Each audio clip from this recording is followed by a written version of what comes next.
नमस्कार, मी सर्वांना स्वागत करतो हवामान अपडेट या आपल्या यूट्यूब चॅनलवरती. मी नेताजी जाधव. आपण पाहणार आहोत 31 ऑगस्ट रोजीचा महाराष्ट्राचा हवामानाचा अंदाज. मान्सून सीझन होऊन 3 महिने झाले, म्हणजे जून, जुलै आणि ऑगस्ट हे 3 महिने आज संपत आहेत. मान्सूनचा हा शेवटचा महिना शिल्लक आहे. या शेवटच्या महिन्यापर्यंत विचार जर केला तर मान्सूनने देशभरामध्ये काही भागामध्ये चांगली प्रगती केली, काही भागामध्ये डिफिशियन्सी दाखवत आहे, काही भागामध्ये पावसाचं प्रमाण हे अत्यल्प राहिलेले पाहायला मिळालेलं आहे. मान्सूनच्या काळामध्ये शक्यतो करून सायक्लोनिक स्टॉर्म किंवा चक्रीवादळ हे तयार होत नसतात. मात्र यंदा मात्र परिस्थिती वेगळी आहे. MGO हा आशिया खंडातून पुढे गेल्यामुळे बंगालचा उपसागर ही ॲक्टिव्ह आहे, याचबरोबर अरबी समुद्र ही खूप सारा ॲक्टिव्ह आहे. तर गुजरातच्या समुद्रकिनारी एक डिप्रेशन तयार झालं होतं, ते अरबी समुद्रामध्ये आज पोहोचले. तर अरबी समुद्रात पोहोचल्यानंतर त्याचं जे रूपांतर आहे ते सायक्लोनिक स्टॉर्ममध्ये त्याचं रूपांतर झालेलं आहे. याचबरोबर याचा जो फोरकास्ट ट्रॅक असेल तो पश्चिमेला सरळ सरकणार आहे, म्हणजेच मस्कट याचबरोबर ओमान या किनारपट्टीवर जाण्याची शक्यता जास्त आहे. पहिला फोरकास्ट जो होता तो पाकिस्तान या भागामध्ये जाणार होता, मात्र त्याचा फोरकास्ट चेंज होऊन तो मस्कट आणि ओमानच्या किनारपट्टीला जाऊन धडकण्याची शक्यता आहे. तर हा जो स्ट्रॉंग जो सिस्टम्स आहे त्यावेळेला पुढे सरकल, त्यावेळेला गुजरात, राजस्थान याचबरोबर महाराष्ट्र म्हणजे या भागामधले जो प्रेशर असेल तो रिलीज होणार आहे. त्याचबरोबर बंगालच्या उपसागरामध्ये एक डिप्रेशन तयार आहे. तर हे डिप्रेशन ज्यावेळेला पृष्ठभागावरती येईल त्यावेळेला विशाखापट्टणम आणि भुवनेश्वर दक्षिण भाग, याचबरोबर ओडिसा, तर छत्तीसगडचा दक्षिण भाग असेल आणि विदर्भ, मराठवाड्यापासून पुढे सरकण्याची दाट शक्यता आहे. या डिप्रेशनमुळे किंवा कमी दाबामुळे राज्यभरामधील विदर्भ असेल आणि मराठवाडा असेल, याचबरोबर खानदेशचा उत्तरेकडील भाग या भागामध्ये पावसाचं प्रमाण हे अत्यंत वाढण्याची शक्यता आहे.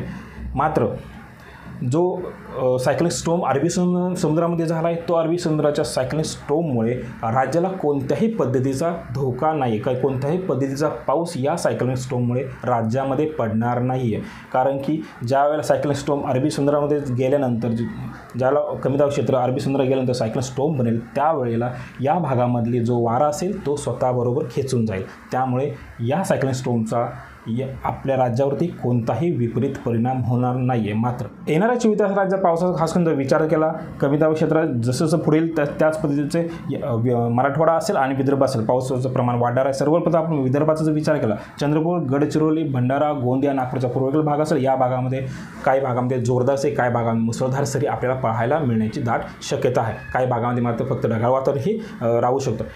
याचबरोबर यवतमाळचा जर विचार केला तर पांढरकवडा, मोरेगाव, वणी हा जो पूर्वेकडील भाग असेल या भागामध्ये मध्यम स्वरूपाचा, याचबरोबर घाटांची महागाव, पुसद हा दक्षिण भाग असेल, या भागामध्ये हलक्या स्वरूपाचा पाऊस पाहायला मिळू शकतो. तसेच यवतमाळ, कळंब, बाभुळगाव, नेर, द्वारका या भागामध्ये ढगाळ ड्राय वेदर राहण्याची शक्यता. याचबरोबर वर्धाचा उत्तरेकडील भाग असेल, आष्टी, कारंजा, आर्वी, सेलो हा या भागामध्ये ही हलक्या ते मध्यम सरी पाहायला मिळण्याची शक्यता. या ठिकाणी लाईटनिंग थंडरस्टॉर्म होण्याची दाट शक्यता. याचबरोबर समुद्रपूर, हिंगणघाट, देवकी या भागामध्ये ड्राय वेदर राहणार आहे. समुद्रपूर या तालुक्याचा विचार केला तर त्या ठिकाणी ढगाळ वातावरण राहू शकतं. तसेच नागपूरचा दक्षिण भाग असेल, या भागामध्ये ड्राय वेदर राहू शकतं. याचबरोबर अमरावतीचा विचार केला तर चिखलदरा धरणे हा उत्तरेकडील भाग असेल, या भागामध्ये फक्त ड्राय वेदर राहणार आहे. मात्र 1 ते 2 दिवसांनंतर या ठिकाणी मध्यम ते मुसळधार पाऊस पाहायला मिळू शकतो. तसेच भातुकली, अमरावती, तिवसा, मोर्शी, चंद्रपूरचा दर्यापूर हा मध्यवर्ती भाग असेल व काही दक्षिण भाग असेल, या भागामध्ये जोरदार सरी पाहायला मिळण्याची शक्यता आहे. याचबरोबर अकोल्याचा जर विचार केला तर अकोल्याचा उत्तरेकडील भाग, मूर्तिजापूर, अकोट या भागामध्ये हलक्या ते मध्यम सरी पाहायला मिळू शकतो. अन्यत्र मात्र ड्राय वेदर राहण्याची दाट शक्यता आहे. याचबरोबर वाशिम जिल्ह्याचा विचार केला तर वाशिम आणि रिसोड हा दक्षिण भाग असेल, या भागात फक्त ढगाळ वातावरण राहणार आहे व उर्वरित संपूर्ण जिल्ह्याचं पाहिलं तर ड्राय वेदर राहण्याची शक्यता आहे. याचबरोबर बुलढाण्याचा विचार जर केला, जळगाव, जामोद, संग्रामपूर, मलकापूर, याचबरोबर लोणावळा आणि सिंदखेड राजा, उत्तरेकडील भाग आणि दक्षिणेकडील भाग या भागामध्ये फक्त ढगाळ वातावरण आहे. पावसाचं प्रमाण हे अत्यल्प असेल. याचबरोबर मध्यवर्ती जो तालुके असतील या भागामध्ये ड्राय वेदर राहण्याची शक्यता आहे.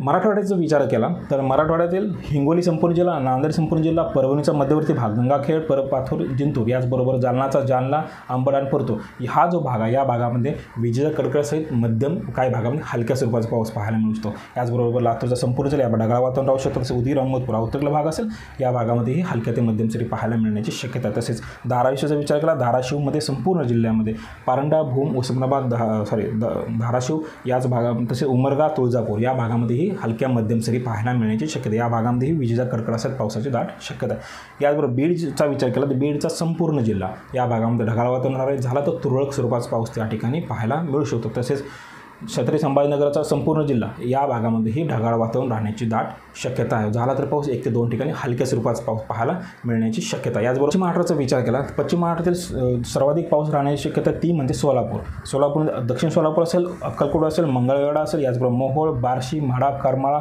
असे पंढरपूरचा जो पूर्वेकडील भाग असेल या भागामध्ये काही भागांमध्ये लाईटनिंग, थंडरस्टॉर्मसही हलक्या मध्यम सरी पाहायला मिळण्याची शक्यता. याचबरोबर माळशिरस, सांगोला हा जो भाग असेल या भागामध्ये फक्त ढगाळ वातावरण राहण्याची शक्यता. याचबरोबर नगराचं जर पाहिलं तर पाथर्डी, शेवगाव, याचबरोबर श्रीगोंदा, नगर, राहुरी, श्रीरामपूर, कोपरगाव हा जो पूर्वेकडील भाग असेल या भागामध्ये ढगाळ वातावरण राहू शकतो. तसेच संगमनेर, अकोले, पारनेर व श्रीगोंदा हा भाग असेल या भागामध्ये ड्राय वेदर राहण्याची शक्यता. या तसेच पुणे संपूर्ण जिल्हा, याचबरोबर सातारा संपूर्ण जिल्हा या भागामध्ये शक्यतो करून ड्राय वेदर राहण्याची शक्यता आहे. मात्र जो घाटमाथ्याचा भाग असेल त्यामुळे 1 ते 2 ठिकाणी तुरळक सरी पाहायला मिळू शकतात. याचबरोबर सांगली जिल्ह्याचा विचार केला तर जत आणि कवठेमहांकाळचा जो पूर्वेकडील भाग असेल या भागामध्ये ढगाळ वातावरण आहे. जतचा अतिपूर्वेकडील भाग असेल म्हणजे उमदी असेल या भागामध्ये हलक्या सरी पाहायला मिळू शकतात. त्याचबरोबर सांगली जिल्ह्याचा जो पश्चिमेकडील भाग असेल शिराळा, वाळवा, इस्लामपूर, पलूस, आटपाडी, याचबरोबर तासगाव, मिरज, कवठेमहांकाळ व खानापूर या भागामध्ये ड्राय वेदर राहण्याची दाट शक्यता. कोल्हापूरचं जर पाहिलं तर कोल्हापूर संपूर्ण जिल्ह्यामध्येही ड्राय वेदर राहण्याची दाट शक्यता. त्याचबरोबर कोकणाचा विचार जर केला कोकणातील उत्तरेकडून म्हणजे ठाणे, मुंबई, पनवेल, कल्याण या भागामध्ये तुरळक काही भागामध्ये जोरदार सरी ही थोड्या वेळासाठी पाहायला मिळतात. अन्यत्र मात्र पावसाचं प्रमाण हे अत्यंत राहण्याची शक्यता आहे.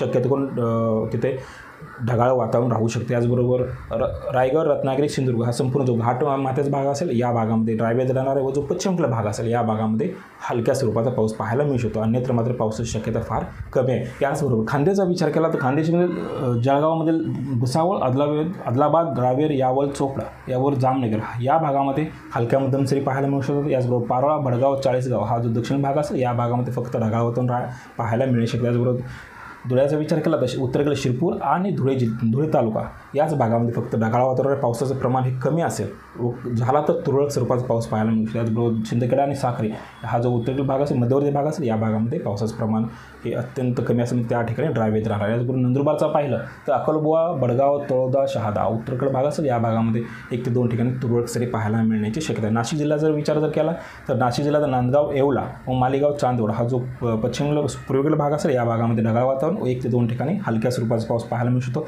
तर सटाणा, सरगणा, पेठ, नाशिक, इगतपुरी, सिन्नर, निफाड, दिंडोरी, कळवण या भागामध्ये ड्राय वेदर राहण्याची शक्यता आहे. हे होतं उद्याचं हवामान अपडेट. जर आतापर्यंत हवामान अपडेट या यूट्यूब चॅनल सबस्क्राईब केलं नसेल कृपया सबस्क्राईब करा आणि हा व्हिडिओ शक्यतो करून सर्वाधिक शेतकऱ्यांपर्यंत तुम्ही पोहोचवा. याचबरोबर तुमच्या काही कमेंट्स असेल त्याही तुम्ही पाठवा. तुमच्या तालुक्याचं नाव असेल याचबरोबर जिल्ह्याचं नाव सहित सांगा. त्याबद्दल आपण पावसाचे अपडेट लवकरच सांगू. धन्यवाद.